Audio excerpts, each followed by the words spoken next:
probability trading strategy, you're full of crap. If things aren't working, then that's a quick trip to the poorhouse. To learn how to drive the beater before you can drive the Lamborghini. Now you're playing with the house's money.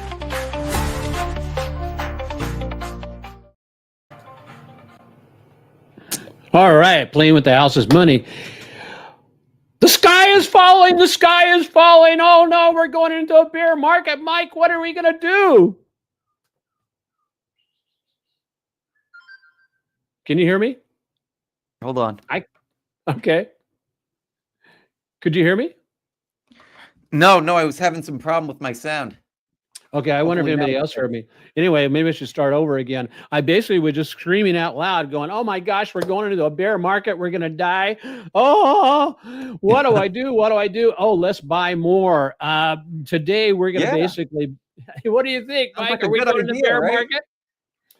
And so now. You felt like it. You just reminded me of this. It's like standing under that 12-foot cow, like trying to catch what he's dropping. That's right. Yeah, exactly. So right now, hey guys, hey David, good to see you there. Right now, the markets are teetering like a wobbly bar stool somewhere in Pennsylvania. I don't know why I said that, but stocks are shaky, and the fast crash could smack us any second.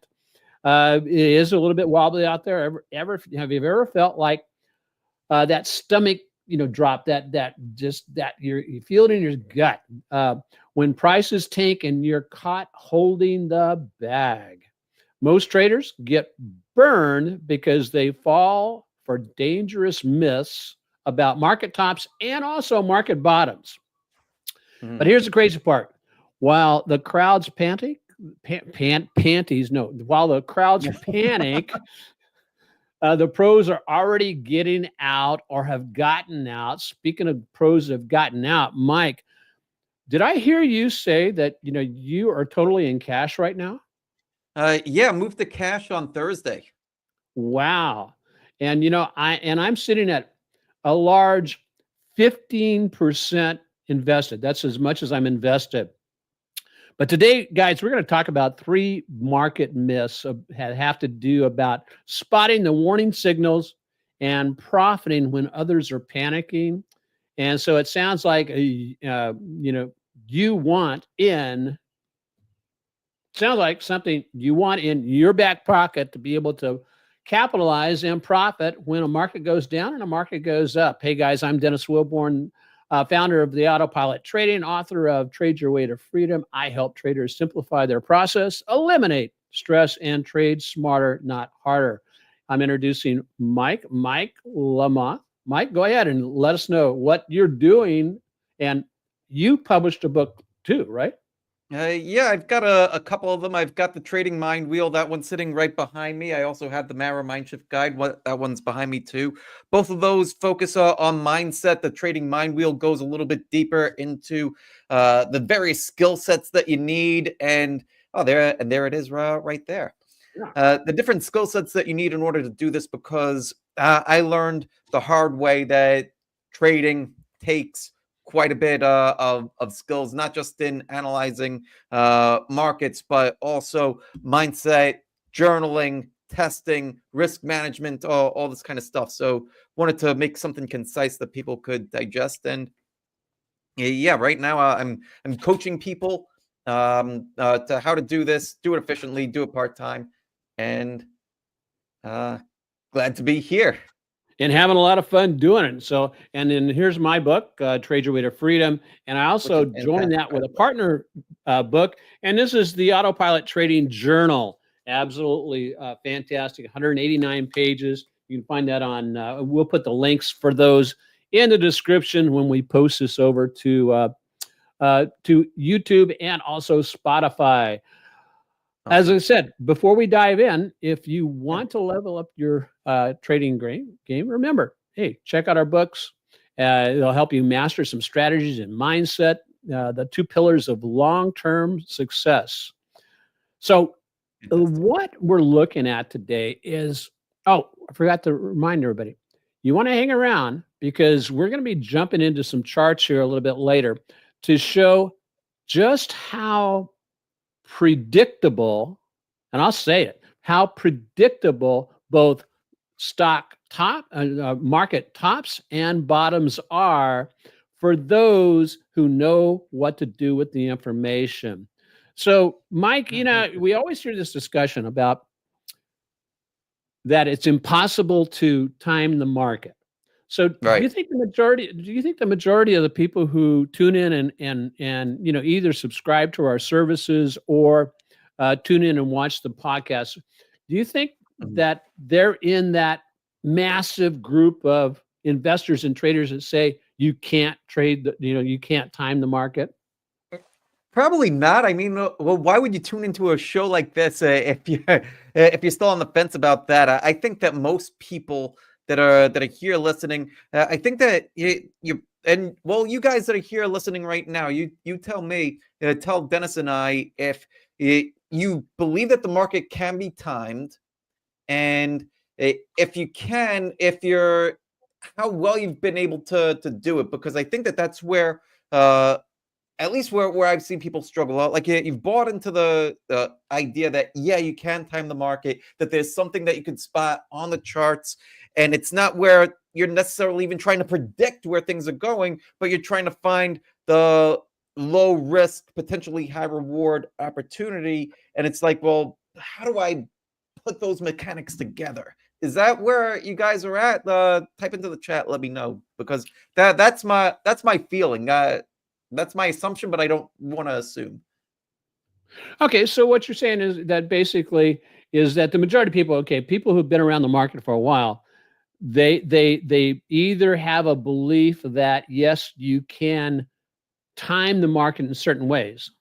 Because I have a belief in that, is that while you may not be able to time the exact bottom or the exact top, Mm-hmm.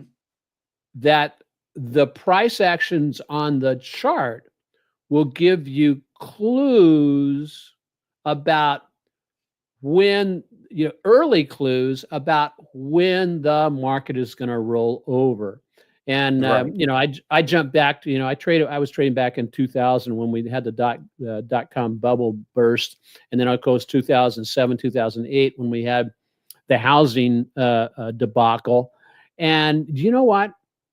What's that? Both of those provided clues, sometimes, get this, months ahead of when the actual top happened, but Mm-hmm. months ahead, so that the knowledgeable trader could be taking action, not necessarily getting out of the market, but they were becoming wary or leery about what was going to happen with the market. And the Mm-hmm. same was true of the bottoms. Nobody can pick the exact bottom. And who was it? Was it Adam? No, it wasn't Adam. It was Andrew Rocco with the sticky fingers. yeah. He goes, never try to pick the bottom because you're going to wind up with stinky fingers, and so, which is absolutely still a truism. But even with those, the picking the bottom or finding the bottoms. And a lot of times when you're a swing trader or a momentum trader, what you're waiting for is the huge momentum to change. So Mm-hmm. David says that I have one chart monthly with a 10 SMA on it. And Yep. so Very similar. David, that is, which goes to show, if you're trading with that, you kind of have an idea of where the momentum on the particular chart is going. So Mike, how do you handle like right now? Okay, Mm-hmm. what I think people would want to know, what brought you to the point of basically having no exposure to the market right now, and what's going to get you back in the market into some positions, and how do you get yourself back in the market? Do you nibble in a little bit, or do you Mm-hmm. go full in? What do you do? Yeah, people want to Very, know. very good questions there, Dennis. And after I answer, I'm gonna throw those exact questions back to you, because I always learn. I learned something from you every single episode, so I can't wait to hear your thoughts on that. So I'll tell you what I do. So so on Thursday, well, why did I exit? A few reasons. The first, new trades were not gaining traction. So on Thursday, I had 4 open positions. I had RBRK, Rubric. I had Netflix. I had Doximity, DOCS, and I had Bros, BROS, and all of them were relatively new. Now, one of the ways that I judge whether or not I should be going deeper or not is, do my current positions gain traction? Are they continuing to move up, or are they kind of floundering a bit? Sure. But each one of them, they started to flounder, and that they have been for at least a few days. So that prompted me to take smaller wins and cut losses even smaller too. So overall, exiting those resulted in a net positive. And then I'm in cash. And so what kept me in cash is every day I'll screen the market and see, do I have any stocks that are setting up? There's a few patterns that I trade. I trade maybe about 4 or 5 different patterns most of the Sure. time. Things like cup with handles, things like double bottoms, flags, those sorts of things. And I have ways to gauge, is this a quality pattern or is it not? Well, when I did my screening Thursday night, I found very few setups and none of them were quality patterns. So I said, well, this is the market telling me there's nothing to buy, so just sit and wait. It wasn't a prediction of, oh, the market's going to roll over. It was just going to the store, seeing that there's nothing on the shelf that I'm interested in, and then that's it. Okay. And the third thing that told me, that gave me a clue that, oh, well, the market might be getting into trouble here, are the number of stocks making new 52-week highs versus 52-week lows. That's something Right that I on. track every day. And when the ratio goes negative, meaning that there's more stocks making new 52-week lows than 52-week highs, then that's a sign for me to start pumping the brakes a little bit. And that happened on Thursday, and it continued on Friday. Right on. So, and then what do you do? How do you, once price, once things do turn around, okay, let's say let's say we do go into a correction or even a bear market. Is that a time that you kind of go, oh no, we're going into a bear market, and you get all teary eyed about it, or is it one where where you get excited about it? You go, oh right, man, because you know what's around the corner, you know it's coming, and then how do you get back in the market?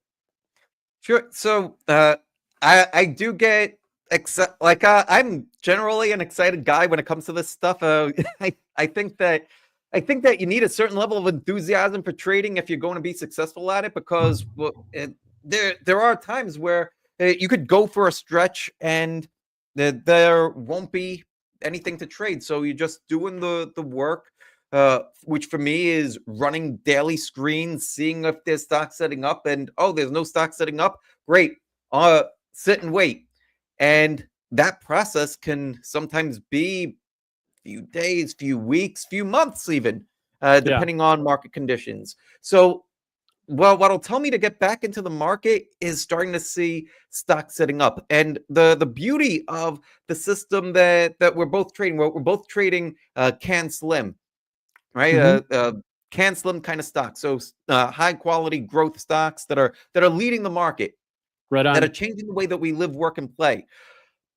Because they're leaders, they'll be the first ones to start to emerge and break out. So if we're doing the work and we start to see these stocks setting up and we buy those, then they'll be the first ones to lead the charge when the market does turn out, and they'll often start to break out before the indexes turn. Yeah. Yeah. And so, okay. So So, that's what gets me back in. and do you just nibble back in? In other words, do you Oh yeah. want, you just go in what, 25%, 50% of a full, what you consider a full position?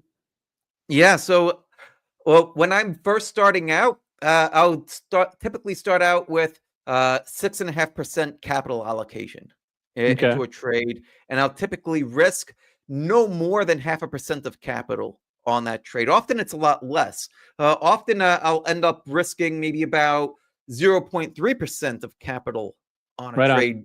So that means that I could get 10 trades in a row completely wrong and stop out of all of them and only lose 3% of capital. That's Yeah. I like being in a situation like that where when I'm trying to just get started, because it's exceedingly rare that I would have 10 losses in a row that are just complete duds and striking out.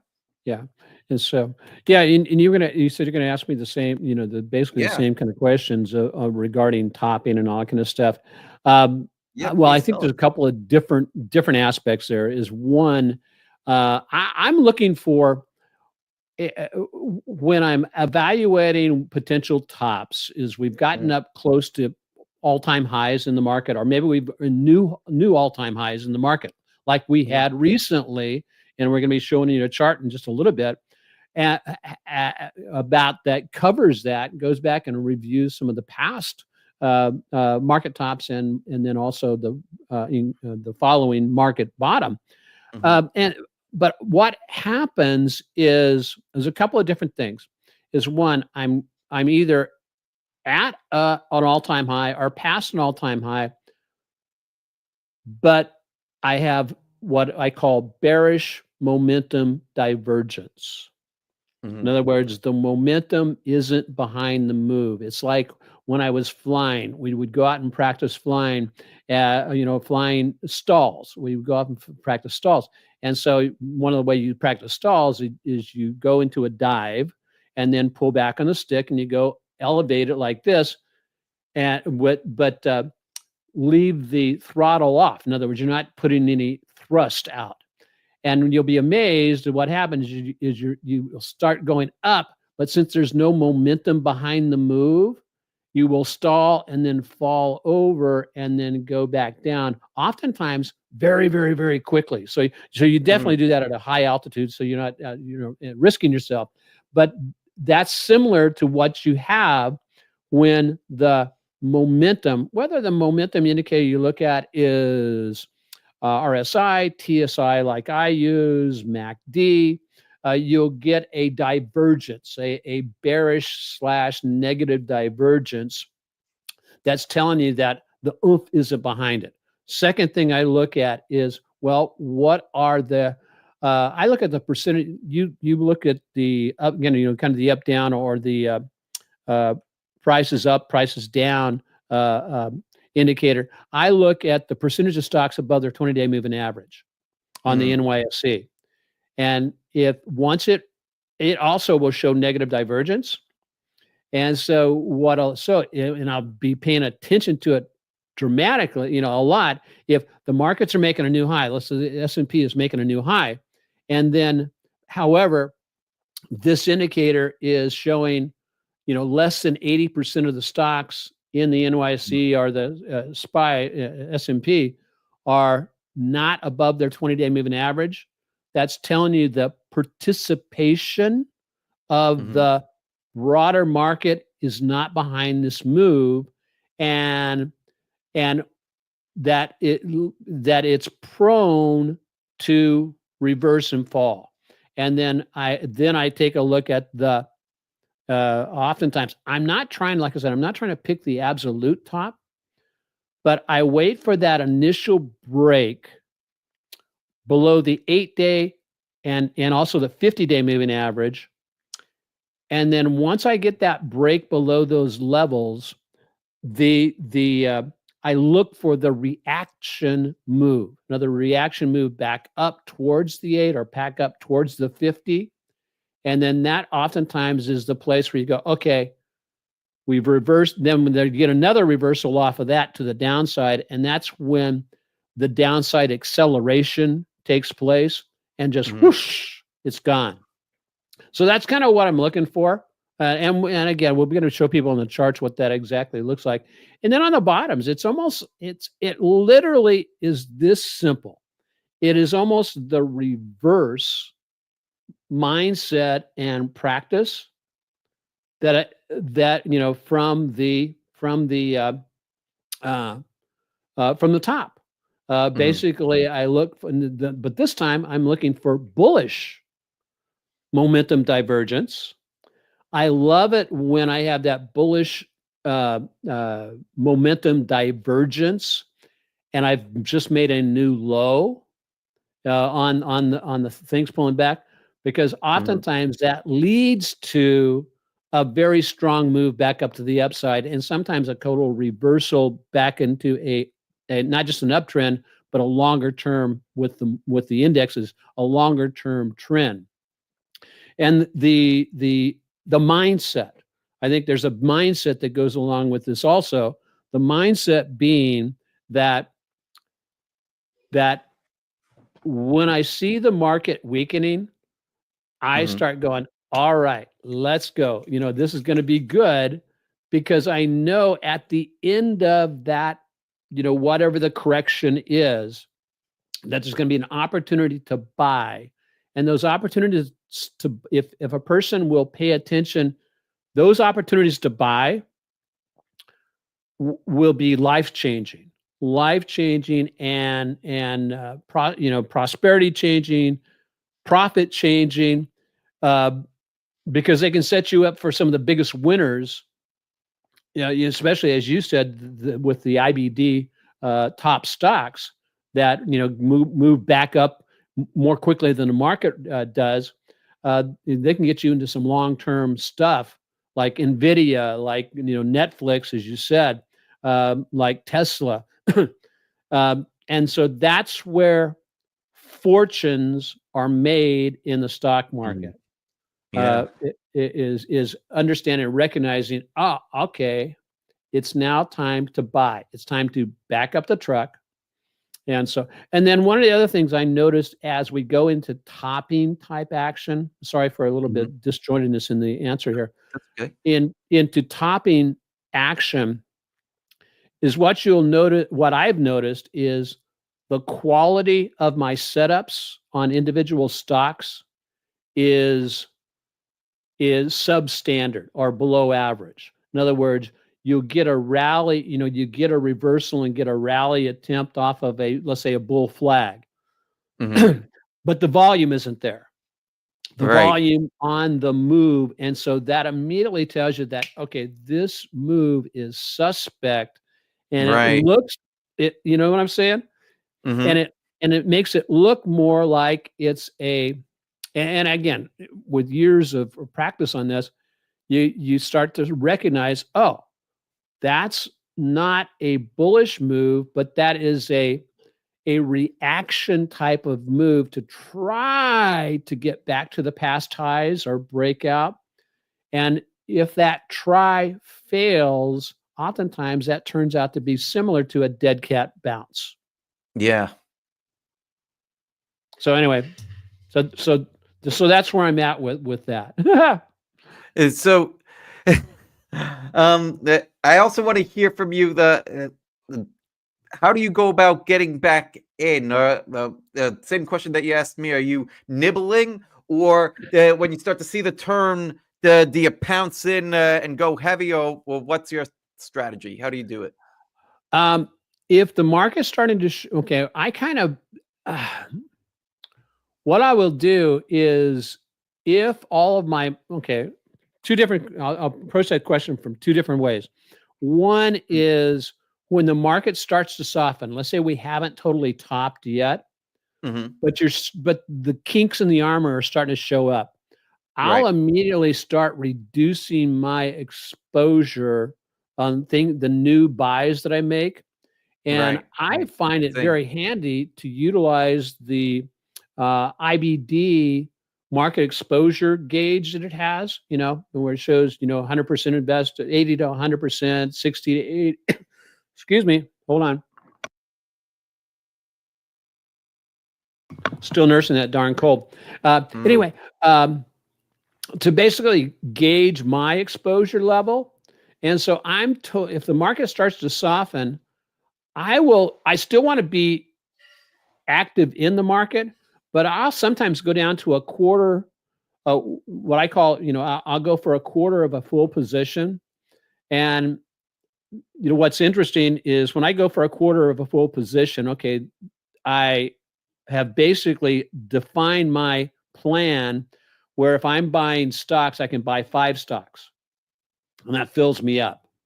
And so since my max loss on anything is going to be 8%, 7, from anywhere from 5 to 8%, much like, you mentioned earlier, I, know that I could get hit on everything and still be okay. I mean, I'm not Right. losing more than 5+% off of my total capital, but I start reducing that exposure and that risk profile Mhm.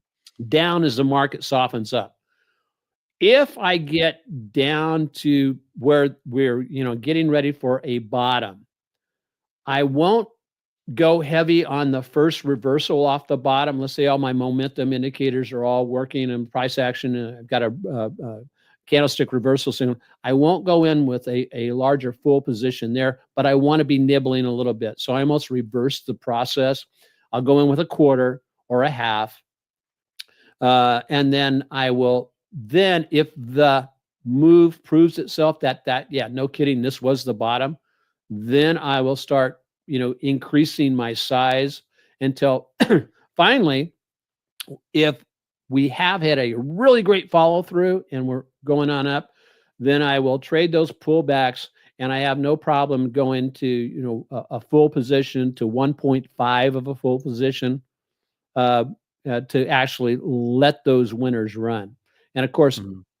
the other side of that is I have designated points where I'm taking profits, either technically or just a pure 10% or 20%. Take some profits off the table. That reduces my risk profile, and then that allows but I'm really ready to buy back in if I get a setup. And I think that that's one of the, this is a myth I think we've covered in the past. Maybe we haven't covered in the past. Maybe we need to in the future. Is this belief that I can only trade something one time, or Mhm. I have to go in with a full position, or and the thing about it is the truth is learn to be adaptable to say, and it reminds me of a story of Bill O'Neill, talked about one time. He talked about how there was one of his biggest winners that he had ever had. He was actually stopped out of it 3 times on 3 good setups until it finally gained traction, and away it went. So often I see traders, and I've been this trader, where where I would basically get into a stock, it would fail, and then I would, I would excommunicate it, or I would send it to no man's land. I will never trade that stock again. It's an SOB. Uh, and, and, Mhm. and, and, and when I went back and checked and did my post analysis, that post analysis may be, 6 months to a year later, I went, you silly boy, you missed out on this really awesome stock. And so, and if you're really interested on where some of the best movers are for the year, you know where they are, Mike? What some of the best movers, and this repeats year after year after year after year. Where are the best movers? Um, Go I don't ahead. know. You tell me. Okay. I have found that if you will take the first IBD 50 list for the year and focus on the top 10 that came out on the first list of the year. Okay. Inside of just those top 10, there is normally a 100% gainer for the year. Wow. All right. And I have gone back and like I said, back tested that, followed it back, and I think I went back over. Well, I went back so far that I was actually doing the IBD 100. Remember the IBD 100? Yeah. Wow. That's going back a ways. That's when you had the physical paper delivered every day. That's right. That's right. And so, so I really like that just knowing that, so that I'm never without a potential stock that I can trade. The other side of that is I have had to develop habits that will keep me from jumping in too early, because I don't want my I don't want my past losses to define my future potential. And so, some of the habits we carry along with us we carry along with us as we are, looking at potential market tops, market bottoms. Um, there's a whole lot of people who buy the top and they're left dangling, if you will, and the market immediately reverses and starts to head down. And did you know that some people hang on until it actually, goes and runs, they lose 25, 35, 40, even 50% of, their capital, and then they're waiting for it to reverse and come back up, which the market tends to always do. But oh my gosh, just that pain of suffering through that loss just would drive me nuts.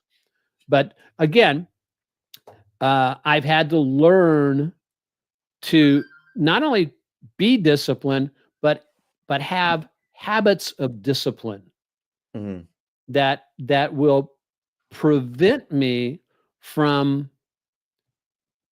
making stupid decisions. So anti-stupid habits. How about Anti-stupid habits? That's what we need. That's what I need. Excuse me 1 second. Okay. Had a visitor. Was he coming?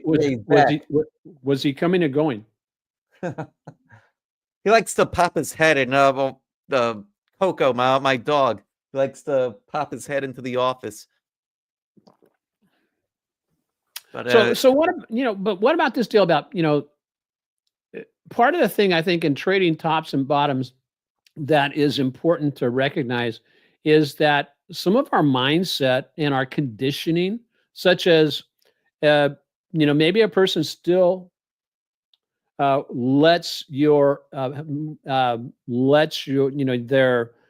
their past losses define who they are, which then determines their future potential. So, I mean, how do you get people past that? What are some of the things they can do to get past that? And from your experience? Well, from my experience, it's not so much that people are consciously defining themselves by their past trades. It's almost more like a fear, Okay. or the looking through a narrow lens. Meaning that, if they just had a series of losses, then they think that something's wrong. Okay. And they think that either something's wrong with themselves, with the strategy. Well, and then they start to behave a little bit erratically, not following their system or their plan anymore. They want to try to change something because following the system that they were following got them to where they were, right? Well, which is the string of losses. So, oftentimes, what's needed is to take more of a wide angle lens look. Don't just look at your past 5 trades, or even your past 10 trades. Take a look at your past 100 trades. Okay. And that, if you've been following a process, if you've been following a plan, then you'll see both wins and losses. You'll see both winning streaks and losing streaks. Right. And the streak that you're on right now may be part of the norm, right? Okay. It might be part of your system that every tongue tied. It's easy for you to say. Yeah, right. Statistically speaking, if you have a win rate somewhere in the ballpark of say 50%, over 100 trades, over 200 trades, you will have losing streaks of 7, 8, 9 trades in a row. Exactly. Yeah. So the question might be, if you're in one of those losing streaks, isn't should you be changing systems, but how do you manage the streaks? Okay. And I think to one of the points that you alluded earlier to was when things aren't going well, that's when you start to trade smaller, Yeah. take less risk. It's Exactly. not that you're not going to put trades on, but trade well with a smaller size. Maybe don't trade a full position. Maybe trade half a position. Maybe trade quarter of a position until things start to gain traction. And then when things do gain traction, then start scaling up. Yeah. Yeah. And then you're trading from a position of strength. Exactly. Yeah. And one of the things, you mentioned something there, nobody is able to really predict with precision when things are going to turn around. Right. All I know is that I have certain high probability setups. You talked about your high probability setups. I have high probability setups and triggers that basically, if I'm following my system and my plan and I get a setup and a trigger, if I don't take a trade, even if it's on a reduced size trade, I'm violating my rules. Yeah. And if I violate my rules there, it opens the door, or it makes me more prone to want to violate my rules when it comes to things like stop losses, or when it things like taking profits and all that kind of stuff. And so it kind of adds proof to the statement that wherever you are now in your trading is the results of the habits you have around your trading. Yeah, absolutely. And so to that end, here's a couple of stats that people could track. Everybody tracks their P&L, right? Right. It's very easy to track your P&L. It's right there from the broker. How about trading this or tracking this? Track how often did you follow your plan? Right on. Yeah. How often did you follow your plan? Did you follow your plan on every single trade, on half the trades? How many times did you not follow your plan?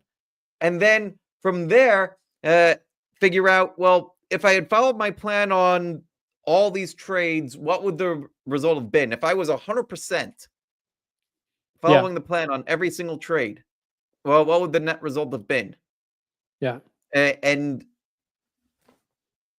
I did that exercise, and I found that the results were staggering, right? And that's one of the things that helped me to say, all right, I need to just stick with the game plan and not just try these. Maybe I'll just do a little random trade here or a little random trade there. Maybe I'll try to get cute with an entry or exit prematurely.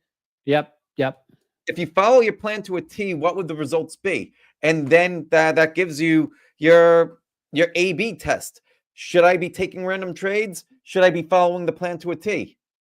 Yeah. And in knowing that, right, with this not being theoretical anymore, without it just being a thought in your head, well, with it being concrete, that builds the belief.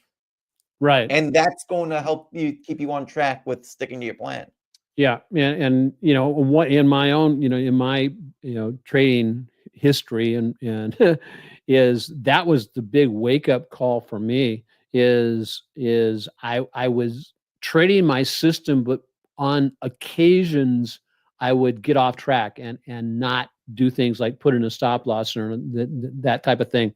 And so like I said, my stop losses are, I keep my stop losses somewhere between 5 to 8%. And if I do that, my average stop out is actually about 3.5 to 4%. So I'm well inside my parameters. But I had to go back because I was wondering, okay, great. I'm following my system. I know my system works. I've back tested it, all that kind of stuff.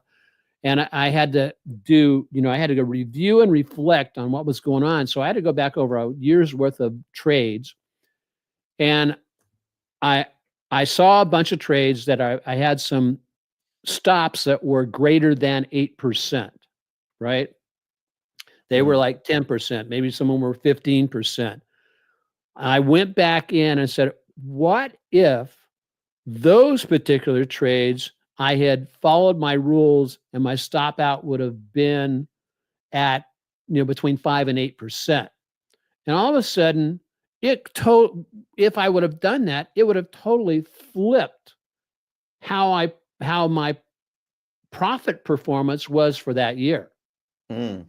Totally flipped it. And so that's where now, I don't want to go to bed at night unless I know my stop losses are in place, because they are huge protection. So anybody who doesn't use stop losses is basically just gambling. Mm. And if you're saying, well, I'm doing mental stops or I'm doing alert stops, I'll just say, I'm going to run up the BS flag with that, because that is unadulterated BS. Because you'll get your alert and you'll be a deer in the headlight going, oh, what do I do now? Or you're at work and you can't get in to change your, put in an order, all that kind of stuff. And then that sets you up for a spiraling bad habit type of situation, where bad habit leads to bad habit leads to bad habit, because then, oh, I missed my first stop loss. Now I'm going to hang on to it until it gets back up to where I originally purchased it, and it continues to fall. And a 10% loss turns into a 20% loss, turns into a 40% loss, turns into in some cases, 100% loss. And there's nothing, I don't think there's anything worse than to actually have one of your positions delisted because it's gone to zero. And you want to get that one off the books as quickly as possible. Hey, David asked a question. What's your opinion on FFTY? Yeah, Mike, the I IBD I 50. yeah, I don't trade that. Do you? I don't trade it, but I keep it up with the major indexes. Okay. A lot of the stocks that I trade tend to kind of mirror what the IBD 50 is doing to one degree or another. So I like to keep it up well with the indexes, and I'll trade it, or not trade it, but track it. Like I Yeah, track the S&P and the Nasdaq and the Russell and all those.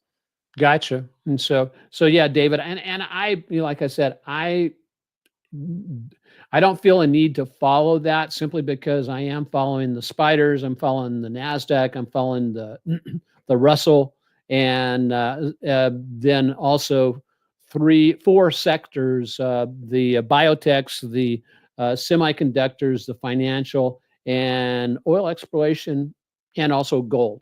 I follow those as uh, my other blah, indicators, and I'm tracking those all the time. So there can be a situation where, uh, and if you are following it, define how it's either helping you or not helping you.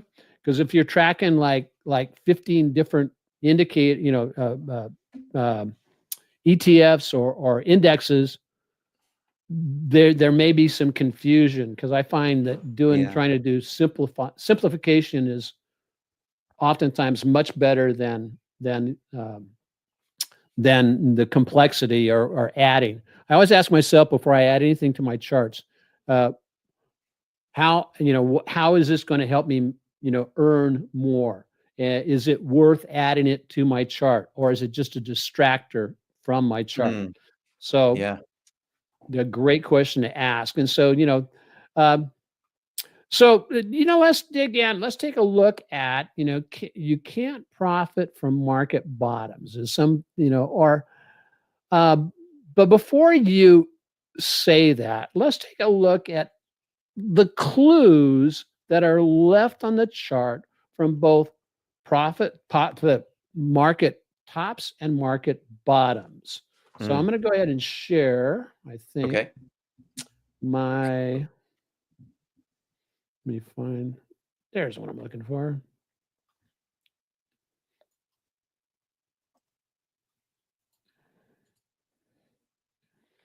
Okay, guys, this is a chart of the spiders. And here we are back here in 2025. And as you can see, the indicators I'm utilizing on this particular chart, I'm using my TSI. This is my special TSI that is set to 883. I find it phenomenal for both identifying tops and bottoms and reversals, and these are the momentum. It's very similar to the RSI, and so I've left the RSI on those because I know many people trade the RSI. So before we jump into it, let's basically, what do they call that time machine? The Wayback Machine. Who used to have the Wayback Machine? I know remember the Wayback Machine, Mike? No, I can't say that I do. Oh, I think it was. Chart. No, I think it was on. I think it was on Rocky and Bullwinkle, and it was the professor, the dog, and he would always be taking Sherman and going, "Hey, let's take the Wayback Machine," and they would go back in time. And so, what was his name? It was just Dog, but Dog and Sherman. He had the dog was the scientist, if you will. If any of you guys know about the Wayback Machine, please drop a comment, so that I know that I'm not the only, OG who is doing that. But so let's take a look at two of my particularly favorite past tops, because I was in the market for both of them. One is back here in the dot-com bubble that happened in 2000, about 2000.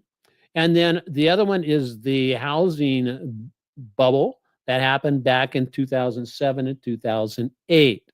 And we'll follow through with then the bottoms that followed here and here, and the initial moves off of those bottoms. So what were some of the clues that were starting to show up on these entities? And I encourage you to, history tends to repeat itself in the market, and it may not be an exact repetition. So it's like, it's not exact, but it rhymes with something that has happened in the past. So let's go ahead and dig into what happened here okay, here we are in the first part of 2000. But as you can see, one of the things that I look at are these things. What was my momentum doing on the way up? And as we started to climb up the ladder here, and you got to remember that from 1995 until 2000, 5 years of just unprecedented growth in the S&P. But as we continue to climb higher, what was happening to my momentum? So this was part of the first clue. And the first evidence of the potential, and this is, kind of getting, flying higher on vapor. It doesn't have a lot of thrust behind it, even though it went up very nicely, was this.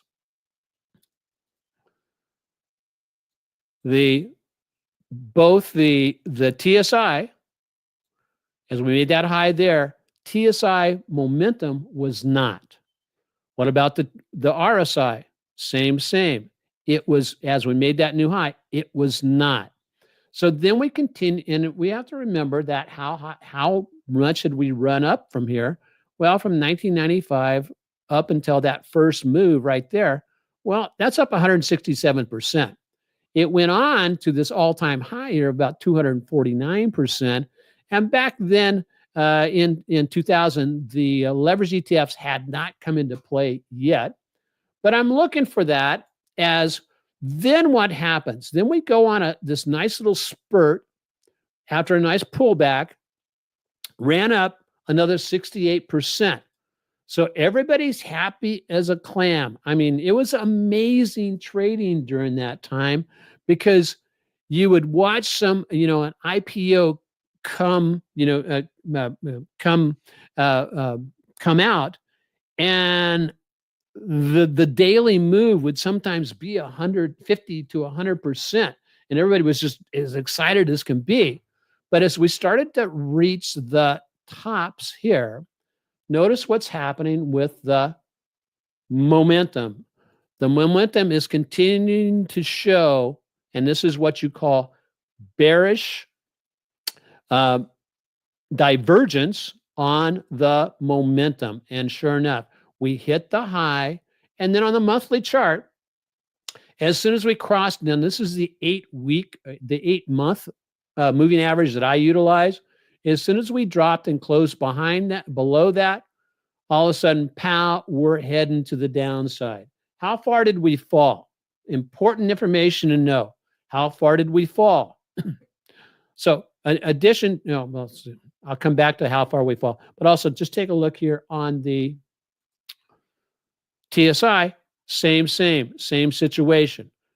Lower lows on the CSI go up here and just draw a line down, and that's where approximately it crosses, telling us that, when we hit that month right there, this would be considered, this is a 1, 2, 3, 4, 5, 6 month pattern. This was a double top. And then all of a sudden, we get a huge sell-off into what is called a huge bearish engulfing. And that was kind of the final straw that was saying, okay, we're heading down. Now, again, as we're watching this, you wouldn't have seen all this. What you would have been seeing is, let me see if I can move this over a little bit. What you would have been seeing is this. Maybe I can't move it over. Should be able to move it over.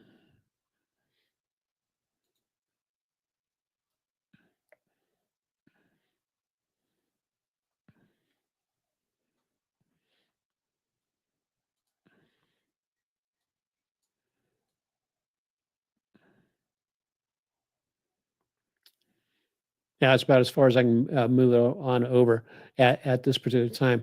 So I will basically just highlight that. And notice, okay, this if you're just living this day by day, you had the bearish engulfing, then we get a little bit of reversal. But each of this month, as soon as we get that close below the 8-month moving average, that's telling us that, things are not well. We had that same type of move here. What was our pullback here? This was in 1998. Total pullback was about 22%. So we stepped into a bear market, but it didn't last long. So with the pullback here, as soon as we close below, then we can start utilizing that 8-month moving average as our line of demarcation. And as long as I don't get a close above it, I'm looking at this is going down from high to low, from this high here down to this low. That was a move of almost 50%, a 50% correction / bear market. Sticking with the tops a little bit, well, what about the top over here in 2007? Similar type situation. I run up a little bit, painted a little bit differently. I come to here on the monthly, and I have 2 twin peaks. So I have a double top on my momentum. Same for my momentum on the RSI. But then by the time I get over 4 months later, by the time I get over here, I take a look down, and what's going on with my momentum? Bearish momentum divergence as I'm making this new high. Similarly, then we get a break down below this.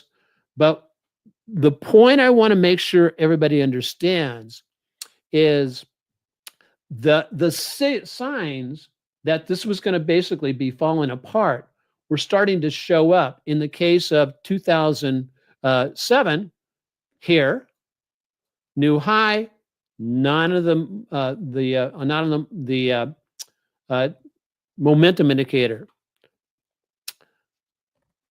New high here, and also here, but the momentum indicator had already started to roll over. So it was making new highs, and this was several months that this happened. Several months that this happened to hit up to this area here. This is almost a year. 1, 2, 3, 4, 5, 6, 7, 8, 9, 10, 11 months. until it topped out again. And so all these signals are happening that we're telling us, okay, be careful. Don't trust this, because what was going on in the news at this point in 2000, the news was coming out, how can things keep going up when they have no earnings? Mhm. And that's what the news was breaking. How they can, they have nothing behind them. And some of the companies that we face right now, like Amazon and I can't remember if it was Google, but Amazon, Apple, and all that kind of stuff, we're all, kind of caught up in that. They're the ones who survived.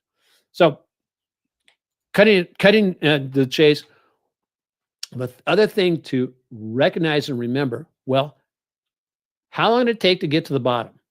Well, from this high here Mhm. to this low here, okay, that turned out to be 26 months. 26 months or 760 days. What about from this high here to the low here? How long did that take? Well, that was a little shorter. That's 517 days or 18 months. 18 months is when it finally hit this bottom. So now the aspect is, well, what are we looking at now on the bottoms? Well, what about the bottoms? So the bottoms basically, as I said, show almost in one case showed the reverse of what happened at the top. We come down, hit a new low, come down and retest it.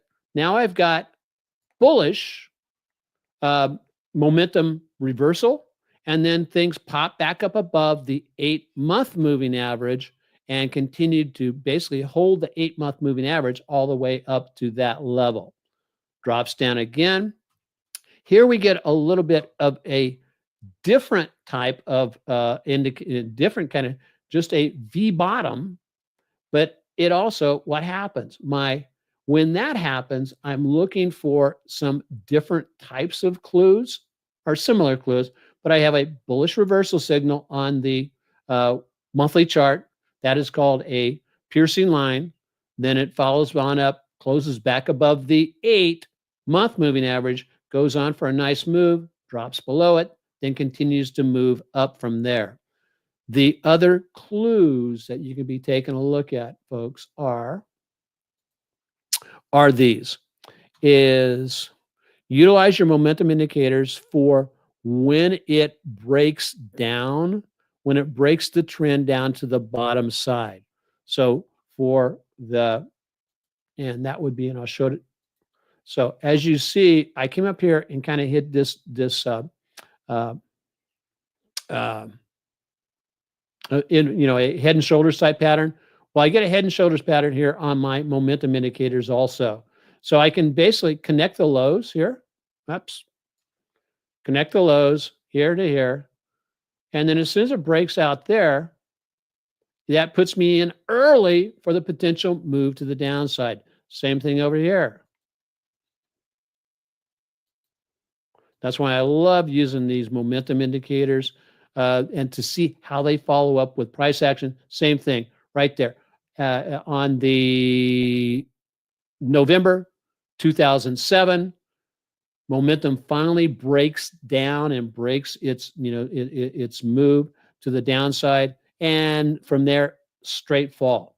Now, on the flip side of that, in both cases, and I'll wrap this up, both cases, utilize your momentum indicator on, and this is transferable directly over to your daily and the weekly charts. This is where momentum finally breaks back up to the upside. But look what happens. We hit the high here, came back and put in a higher, slightly higher low, or it's just retesting back in the other area. Positive divergence. But that was my clue that, okay, I got to be ready to buy. But my buy point didn't come until 4 months later. Here, same thing. Let me get rid of some of these.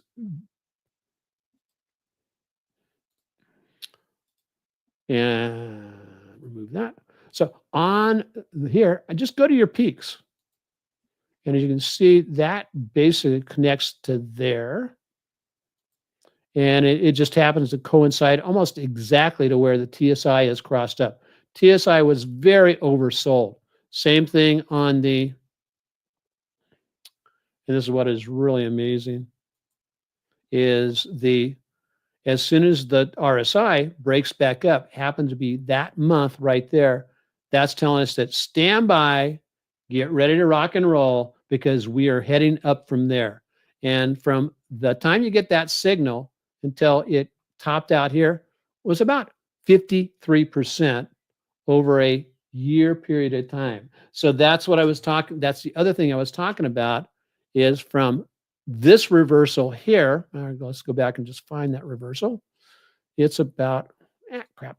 There we go. It's about here. This one went up with almost without reversing over 1,675 days, 85%. So big moves, and that's where wealth is developed, by being ready for those lows. So Mike, you got any questions before I get off the charts? Yeah, well, so it seems like a couple of times there's some divergences where like if I'm looking at this like in maybe 2004, it seems like there's a little bit of a divergence. Here? Yeah. Yeah, in the TSI, RSI. Right here. Yes. Yeah, yeah. So how do you know not to take those? Like, well, what's the difference between those and uh, the more major tops? Well, one of the things that we're looking at is, um, one, you want to go to your 3 time frame charts, your daily, your weekly, your monthly. So Okay. what was my weekly charts telling me in that time frame? And I'll go ahead and put a box around that, and we'll Okay. to highlight it, and we'll go look at that. There we go. Uh, the other thing is, yes, negative divergence, and it did break down. And so the negative divergence does, it basically sometimes doesn't work in every case. But what was going, I was getting kind of like also cross messages on my RSI, which was still in its uptrend. And in this, if I throw in a, oops, I don't want to do that. I'm going to grab that. So I can do my,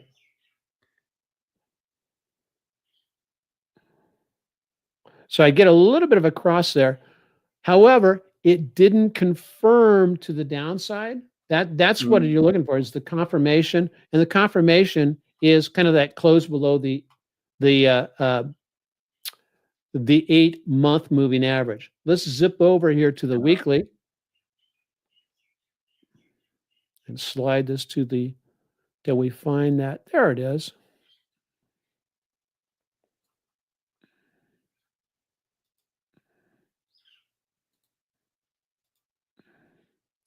And one of the things that was also telling us is, okay, here's the weekly during that time frame.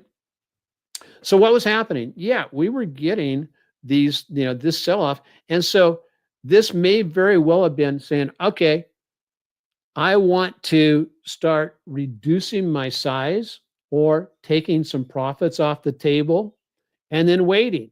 And in this particular case, it didn't lead to a, it didn't lead to a bear market. And let's take a real quick look at this. How far did we drop? Was it a correction? And no, it wasn't even a correction. Hadn't even dropped dropped about 8.7%, and then started to work its way back up. And so that's where taking both the monthly and the weekly can help with that. Because if we go back in time, let's go back in time to,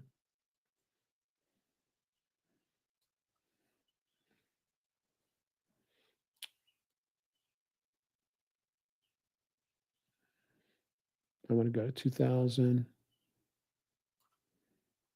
Okay, here's the 2007 time frame.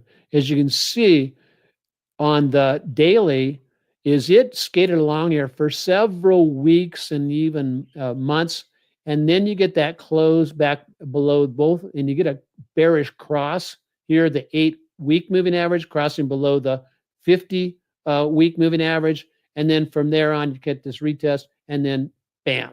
And so part of the thing is being patient, waiting, because could this have turned around and headed back up? Sure, it could have, and continued on with the, but just watching it. Once you get your closes, that's kind of below the moving averages. That's kind of the clues to move forward. You know, that okay, this is going to be ugly. And right now, if I go back, what are we getting right now on the? All I have right now is I do have negative divergence on my RSI, as you can see right there, and not quite, well, depending on where I take it. If I take my Q from back here, I do have negative divergence. And if I take my Q from back here earlier on the weeklies, I do have that negative or bearish divergence that's going across here on into here. And so it's given me, actually, did I still go up? Yes.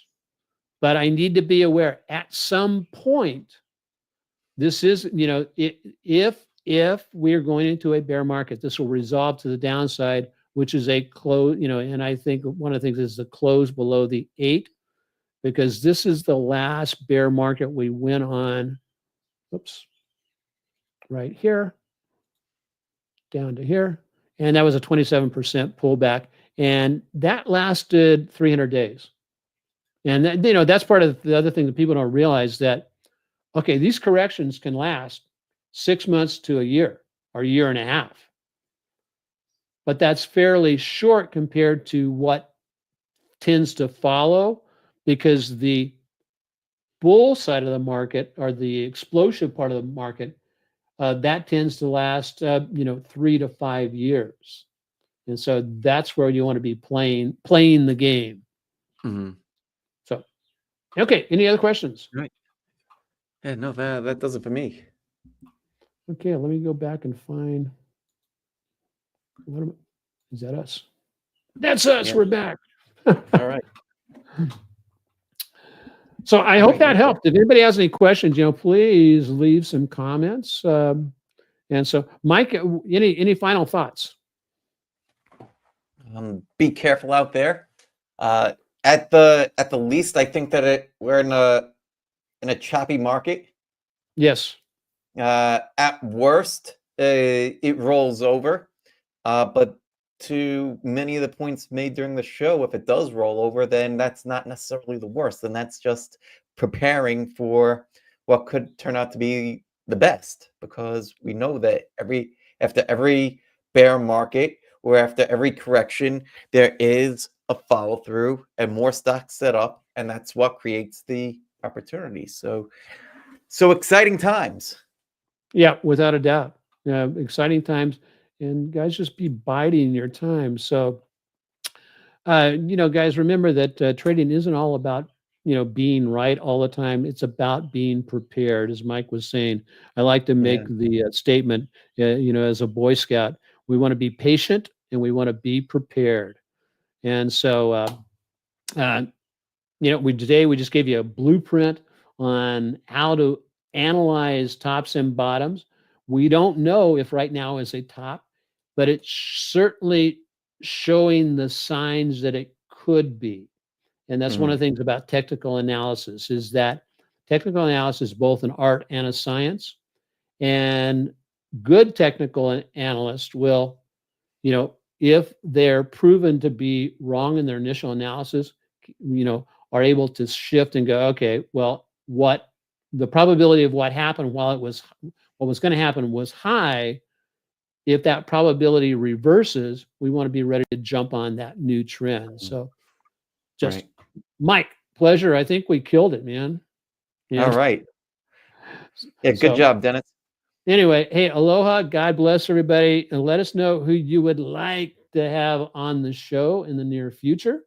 We've got some more wonderful guests coming up, and I know that you've really enjoyed having both Kathy last week and Christian the week before, and we've got some surprises in store for you. So you're going to have to keep checking back. Check with us on Spotify, YouTube channel, X, and if you're over on X, you my X guys and Mike's X guys over there, basically, shout us out on X. We'd appreciate it. We would love it. And so yeah, that's how we keep on growing the show. If you Anyway. want more people to come and come on the show and listen and everything, then yeah, David, thank you. Thank you, Dave. David, Appreciate that. Awesome. David So, said that aloha. he's subbed. Well, we need more. We need more. So help spread the word. If this is helpful, help spread the word.